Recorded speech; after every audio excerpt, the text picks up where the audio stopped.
ya Rajasthan mu gihugu cy'Ubuhinde habereye inkuru idasanzwe umuryango w'umukobwa warakazwaga bikomeye cyane n'umusore wambitse impeta umukobwa wabo maze akamubenga, ntabwo yamurongoye, yahisemo kutamurongora.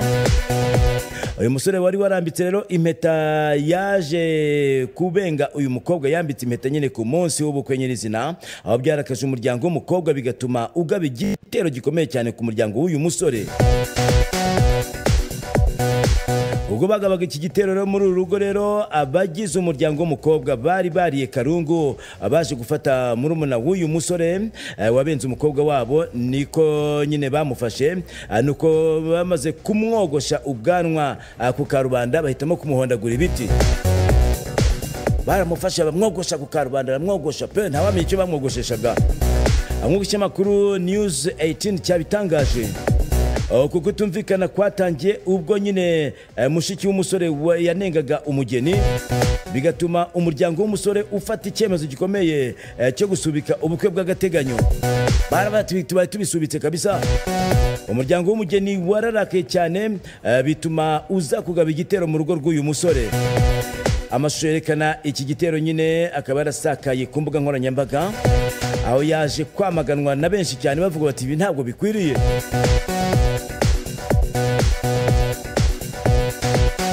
Uyu musore abenze umukobwa w'abandi rero yavuze ko iwabo umukobwa babahaye amafoto y'uzaba umugeni, gusa ku munsi w'ubukwe basanga bazanye undi ngo bari batuburiye. Yongera ko batigeze bahagarika ubukwe ngo babuhagarike burundu, ahubwo bari bakeneye umwanya uhagije kugira ngo bitekerezeho. Umuryango w'umusore uvuga ko wahohotewe ku buryo bukomeye cyane kandi ku mugaragaro, kandi ko hari ibimenyetso by'uko basabwa amafaranga ngo ikibazo gikemuke. Bavuze ko bateganya kwegera polisi kugira ngo ikurikirane iki kibazo bamenye neza ukuntu batuburiye umukobwa. Ni ikinyamakuru bwiza.com kiranatubwira ko Saif al-Islam yongeye gushyirishamo Sarkozy ushinjwa kwakira inkunga ya Gaddafi.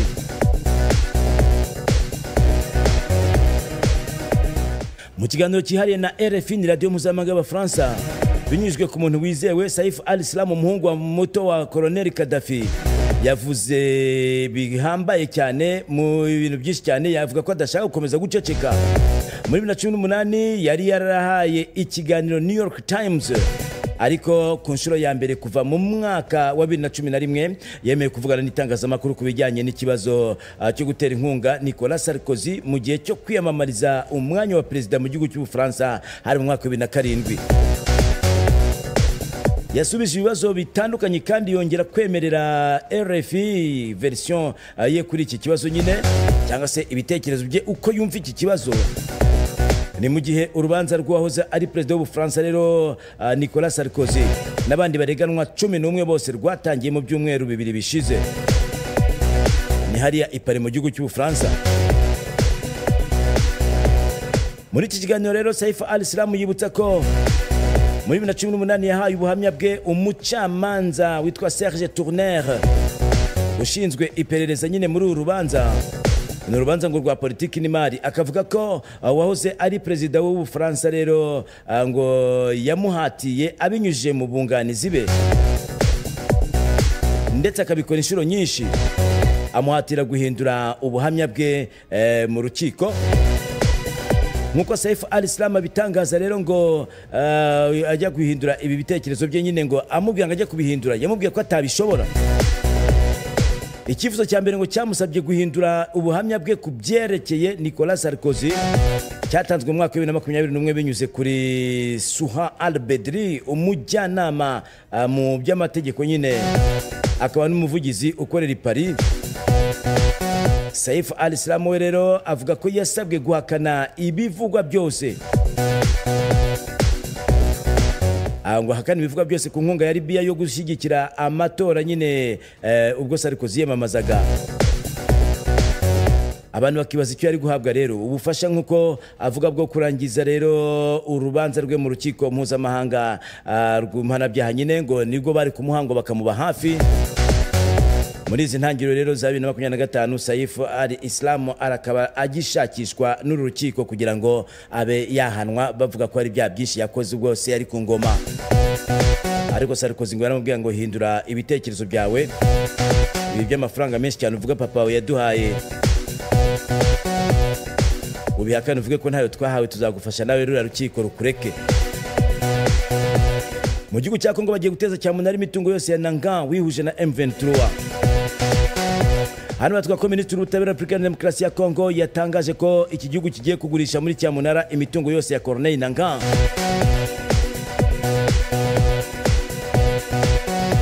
Leta ya Kongo ikaba isanzwe yarafatira imitungo yose y'uyu mugabo wahoze akuriye komisiyo y'amatora muri Repubulika ya Demokarasi ya Kongo nyuma yo kumukatira urwo gupfa azira kwihuza n'umutwe w'inyeshyamba M23 leta ya Kongo yita ibyihebe ndetse bakabita abaterabwoba. Hano tuvuga ko mu Kuboza 2023 ariko Nangan yihuje n'uriya mutwe ndetse n'indi irwanya ubutegetsi bwa Perezida Felix Antoine Tshisekedi Tshilombo bashinga ihuriro ryiswe Alliance Fleuve Congo cyangwa se AFC abereye umuhuzabikorwa. Imitungo ya Corneille Nangan Kinshasa rero leta ya Kinshasa yatangaje ko igiye kwiteza muri cyamunara. Harimo hoteli yitwa Castello iherereye i Kinshasa, inyubako zo guturamo enye nazo naho ziri amagorofa 2, inzu yari cyubakwa ndetse n'ikibanza nacyo bari bukigurishe. Kinshasa bakavuga ko amafaranga azava rero muri iriya cyamunara azahabwa bagizweho ingaruka n'intambara ivuga ko u Rwanda rwayishoyeho.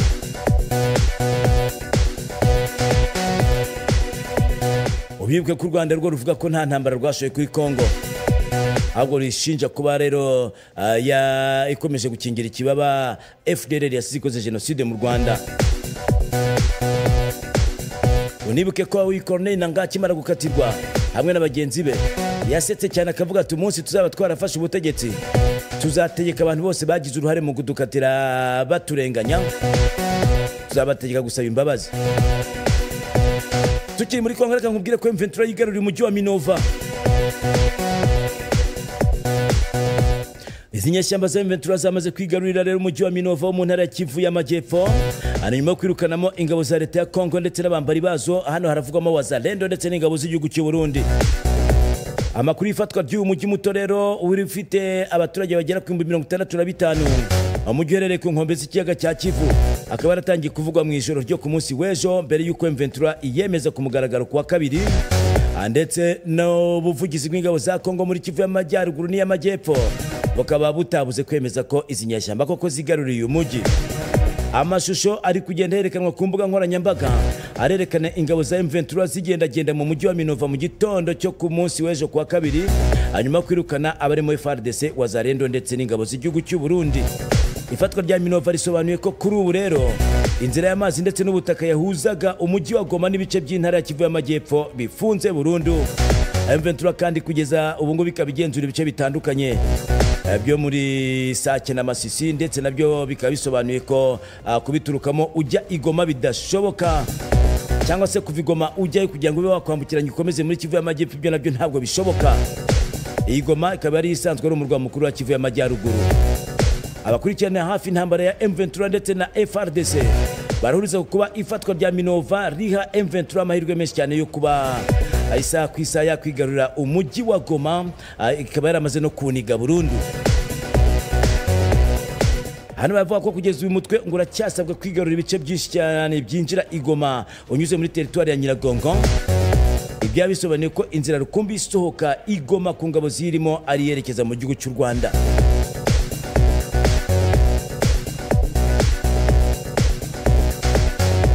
Ayo ni amakuru y'imibundano ariko akomeje kuvuga hariya mu gihugu cya Kongo. Amakuru akomeje kugenda ahindagurika isaha ku isaha.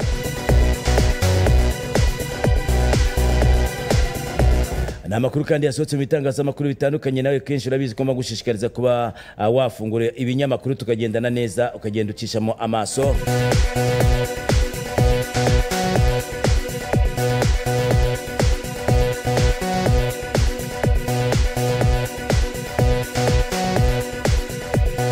Hanyuma tugiye guca amakuru igihe.com. Baratujyana mu gihugu cya Mozambique batubwira ko Mondlane utavuganwa n'ubutegetsi none yemewe gukorana na Perezida Chapo. Hano abantu baheri bavuga ko politiki ari akaga, amaze kwicisha abantu abashuka ngo bajye mu myigaragambyo, abantu barapfa barashwa, abandi barakomereka bakubiswe ibibando, abandi bakubitaguye ibyuka biryana mu maso, none ngo yemewe gukorana na Perezida rero watowe. Utavuganwa n'ubutegetsi mu gihugu cya Mozambique witwa Venancio Mondlane yatangaje ko yiteguye gukorana na leta iyoborwa na Perezida Daniel Chapo. Mondlane yavuze ko yakwemera gukorana n'ubuyobozi buriho rero mu gihe bwakwemera ibyo asaba kugira ngo amahoro aganze muri iki gihugu cyaranzwe n'imvururu nyuma y'amatora ya perezida yabaye ku itariki ya 9 z'ukwezi kwa 10 2024 bwo n'umwaka ushize. Umunyapolitiki yamaganye intsinzi ya Perezida Chapo asobanura ko mu gikorwa cyo kubarura rero amajwi habayemo uburiganya bukomeye cyane kuko ngo ari we wari watsinze. Gusa nyuma yo Perezida Chapo arahiriye kuyobora igihugu cya Mozambique kuri itariki ya 15 z'ukwezi n'ejo bundi, Mondlane yemeye ko yakorana n'ubutegetsi mu gihe bakumvikana.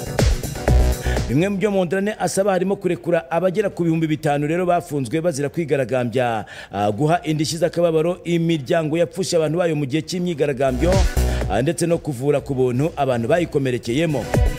Mu biganiro bitandukanye rero Perezida Chapo yavuze ko ubuyobozi bwe ntawe buheje mu gihe nyine yaba ashaka gutanga umusanzu we mu kubaka igihugu cyabo. Mu kiganiro n'itangazamakuru Perezida Chapo yavuze ko hari itsinda riri gusuzuma niba Mondlane yujuje ibisabwa ku buryo yahabwa inshingano muri guverinoma. Ibivugwa na Perezida Chapo rero na Mondlane bikaba rero bigaragaza ko hashobora kubaho impinduka nziza muri iki gihugu. Ni igihugu gikomeje guhangana n'ibibazo by'ubukungu ndetse n'ibya politike.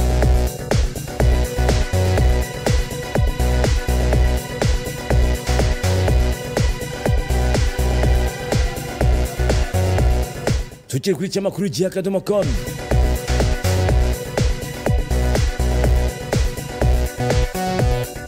Kiratwekereza muri Afrika y'Epfo tuvuga ko umwamikazi w'Abazulu yatsinzwe urubanza rubuza umwami gushaka umugore wa gatatu. Umugore wa mbere w'umwami rero Misuzulu kwa Zwelithini w'Abazulu nyine yatsinzwe urubanza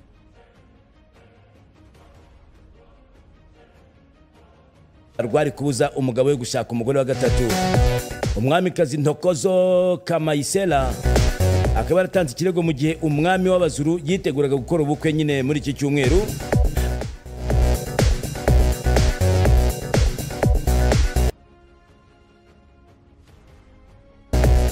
Hano atwa ko gushaka abagore benshi ngo byemewe muri Afrika y'Epfo.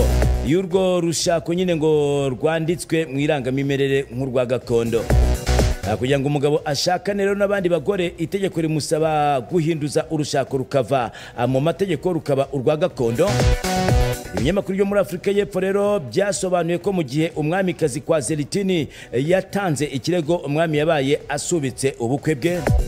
Mbere uko yimikwa rero umwami kwa Zwelithini yari yarashakanye byemewe n'amategeko na Mayisela mu mwaka wa 2021 nk'uko uyu mwamikazi yabisobanuriye urukiko nyine. Ni mu rubanza rwabaye kuri itariki ya 20 Mutarama nyine, ubwo nyine Trump yarahiraga mu byibuke. Ntabwo haramenyekana impamvu umwamikazi wa mbere atigeze atanga ikirego ubwo umwami yashakaga umwamikazi wa kabiri witwa Nozizwe Mulela Zulu hari mwaka wa 2022. Ubwami bw'Abazulu bukaba bufite amateka akomeye ku isi, dore ko ari bwo bwatsinze ingabo z'Abongereza mu ntambara yo mu 1779 yabereye mu gace nyine ka Isandiwana. Nibwo bunini muri Afrika y'Epfo rero kuko butuwe n'abaturage barenga miliyoni 11. Ingoma ya cyami nta bubasha bukomeye igira mu mategeko ya Afrika y'Epfo, ariko Abazulu bo baracyayiha agaciro gakomeye cyane.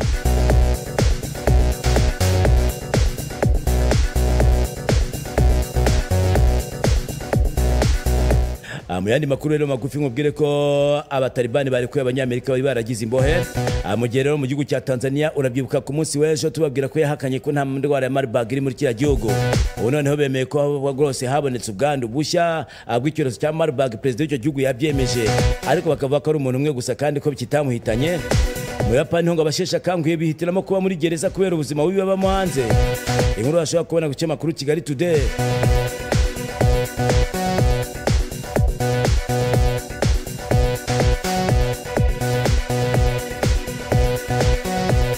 Naho ku cyamakuru rero taarifa cyo bakatubwira ko Israel ngo yabiteganya gutera Iran mu buryo bweruye. Ariko kandi tuzuye ku cyamakuru Kigali Today baratuga ko Musenyeri Mugisha Mugiraneza Samuel yatawe muri yombi.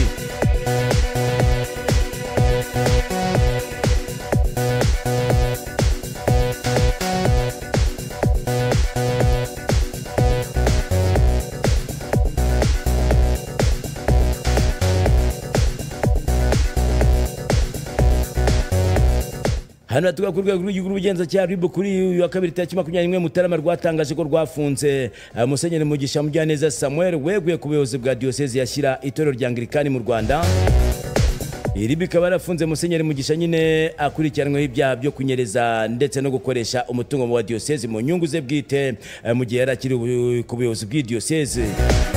Hano batuga ko afungiye kuri station ya RIB ya Remera mu gihe iperereza ku byaha akurikiranweho rigikomeje. Umushumba mukuru wa EAR mu Rwanda Dr Laurent Banda tariki ya 3 Ukuboza 2024 yahagaritse ku mirimo Musenyeri Dr Mugisha wayoboraga diocese yashyira kugira ngo hakomeze hakorwe ubugenzuzi ku bibazo by'imiyoborere ndetse n'imitungo byamuvugwagaho. Ibibazo Musenyeri Dr Mugiraneza Mugisha Samuel avugwaho bikaba byaratangiye kuvugwa mu ntangiriro y'umwaka ushize nyine ubwo bamwe mu bapasiteri bo muri EAR diocese yashyira bari bamenyera imikorere y'idiocese bahindurirwaga imirimo n'inshingano bigafatwa nko kwikiza nyine abashakaga kubangamira imigambi ye. Byarakomeje bifata indi ntera kugeza aho mu kwezi kwa 7 ndetse n'ukwezi kwa 8 abo bashumba birukanwe mu nshingano nyine nkuko babimenyeshejwe mu ibaruwa ku itariki ya 14 z'ukwezi kwa 8 2024. Hasezerewe Pasiteri Kubwayo Charles ndetse na Pasiteri Kabaragasa Jean Baptiste. Mu cyumweru cyakurikiyeho rero ku itariki ya 20 Kanama 2024 Musenyeri Dr Mugiraneza Mugisha yongeye kwandikira aba bapasiteri amabaruwa abamenyesha ko birukanwe nyine ndetse n'amasezerano bari bafitanye na EAR diocese yashyira akaba asheshwe.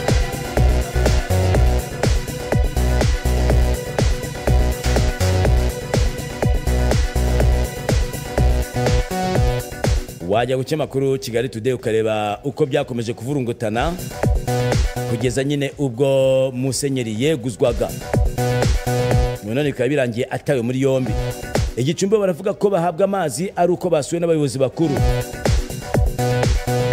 Nageze guca makuru Tarifa batubwira ko hari abaturage bo mu murenge wa Giti mu karere ka Gicumbi bavuga ko bamaze igihe kirekire batagira amazi meza kandi bafite amavomo. Bakabanenga ko abashinzwe amazi bayaba hari uko nyine hari abayobozi bo mu nzego nkuru z'igihugu bari bubasure.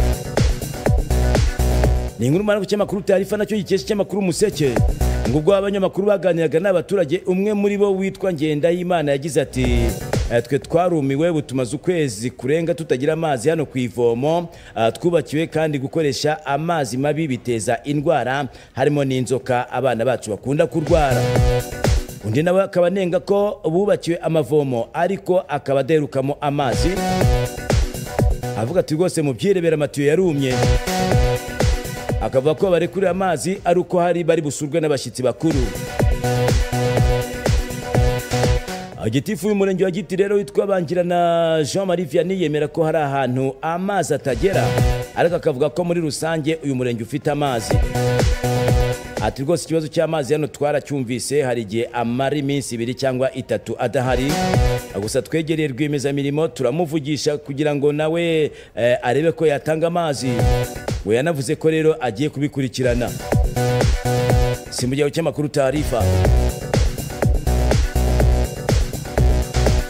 Hanyuma kandi cy'amakuru imvaho nshya cyo kiratujyana mu karere ka Burera batubwira ko inzoga y'igikombe nyine ngo yuzuye igikombe cyuzuye inzoga bita umunini kivugisha umugabo amangambure. Inzoga yuzuye muri kikombe ngo uravugisha abagabo kabisa. Hano batuga ko bamwe mu baturage bo mu murenge wa Gahunga akarere ka Burera cyane cyane abo mu isantere y'ubucuruzi ya Kanyirarebe mu Kanyirarebe ngo iherereye mu kagari ka Nyangwe ngo bavuga ko hari inzoga yitwa umunini ngo yenzwe mu ruvangitirane rw'amasaka ndetse n'ibindi bintu ngo by'ibyatsi ikaba ikomeje guteza umutekano muke muri ako gace. Abaturage bavuga ko umunini ari ikinyobwa kidasaba kunywa byinshi cyane ngo igikombe kimwe ngo kivugisha umugabo amagambo menshi cyane cyangwa se umugore nawe akavuga yandi magambo ngo ariko noneho ngo byagera ku bagore bikaba agahoma munwa ngo nkuko bamwe mu baganiye n'icyamakuru imvaho nshya bakomeje kugenda babyemeza. Witwa Nsenyimana rero ngo akabagira ati inzoga bita umunini hano muri kano gace ni kimwe mu bihungabanya umutekano haba mu mayira ndetse no mu miryango. Umugore amara kuyihaga ntatinye kwiyandarika, ukabona arabyina mu muhanda ndetse no mu isoko, akabyina mu nzira no mu ruhame, ndetse mbese ubona ko yataye umutwe. Hari n'abamara kuzinywa bakigira mu busambanyi n'abagabo batari ababo. Akomeza agira ati rwose hari bamwe mu bagore rero bawubyukiraho ngo bagiye gusogongera babone bajye mu kazi, bikarangira amasuka bayasize ku muhanda, bakigumira nyine mu tubari. Umwe akagira ati ibi rero ni bimwe mu bituma bashukwa n'umunini, ntibibuke ko bafite abana bato ndetse n'abagabo. Umugabo yavuga rero ubwo nyine umugore akamutamu ku munigo, agira ati rwose hano iyi nzoga y'umunini ikomeje guhungabanya umutekano.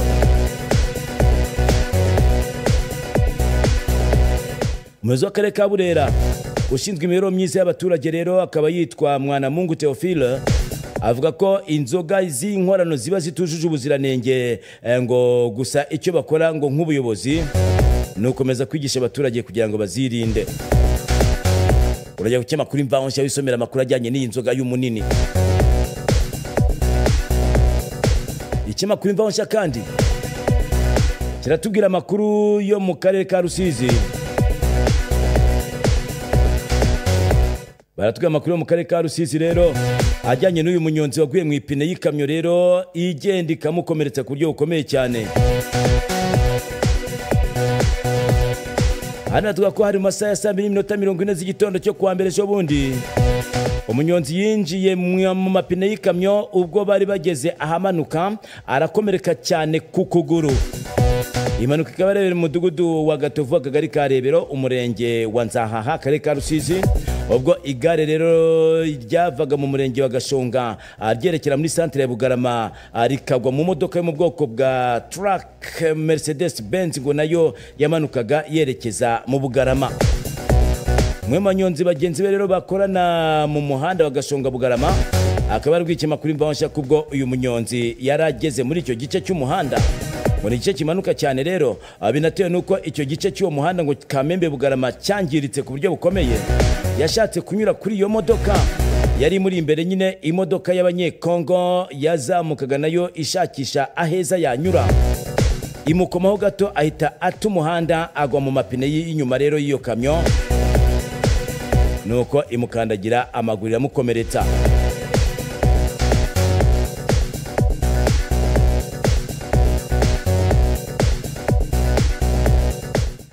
Ahangaye makuru rero yasohotse bitangazamakuru bitandukanye, gusa nkubwira ko mu gihugu cya Kongo Minisitiri w'Ubutabera Mutamba yasabye abanyamadini gutegura amasengesho ku itariki ya 9 z'ukwezi kwa kabiri, ngo nuko kugira ngo basabire ingabo ndetse na wazarendo ngo zigire imbaraga ku rugamba. Kongo arimo kubona ibintu bitarimo kugenda neza, asigaye guhamagara Imana rero bikabibafashamo. Mu gihe mu gihugu cya Turkiya inkongi y'umuriro yibasiye hoteli, abantu 10 bakasiga ubuzima. Hanyuma ku kinyamakuru TheGiantAfrica.com baratubwira ko imibumbi 6 yagaragaye ishoreranye, uburyo ngo abari ku isi babashe kuyitegereza n'ibintu bidakunze kubaho cyane, uburyo ngo ababibonye bashaka kutazongera kubona ko bigaruka nyuma y'ibinyejana. Mbashimira cyane.